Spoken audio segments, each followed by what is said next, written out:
खूप लोकांचे प्रश्न येत आहेत. या वर्षासाठी तर 12 लाखापर्यंत टॅक्स 0 आहे. मग या स्लॅबचा अर्थ काय? या आपण समजून घेऊ.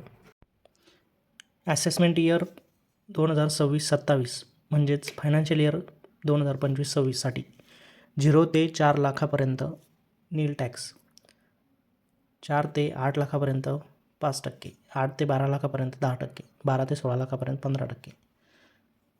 आपण काही एक्झाम्पल बघू.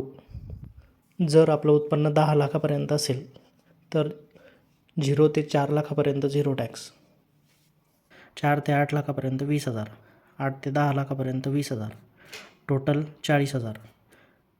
गव्हर्नमेंटने आपल्याला रिबेट दिलेला आहे एकूण 60,000पर्यंत, तर आपण 40,000पर्यंत घेऊ शकतो. नेट टॅक्स लायबिलिटी नील येईल.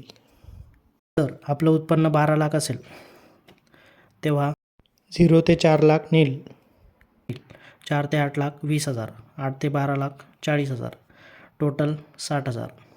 रिबेट मिळेल आपल्याला पूर्ण 60,000चा. नेट टॅक्स लायबिलिटी येईल आपली नील.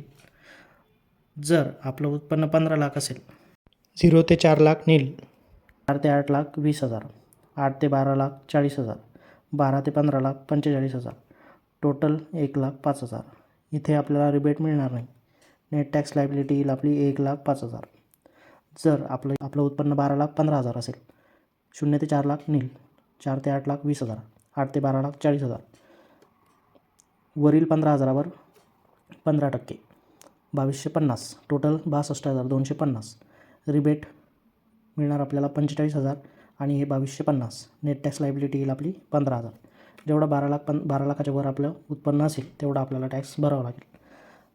सॅलरीड पर्सनसाठी 12,75,000पर्यंत 0 टॅक्स आहे.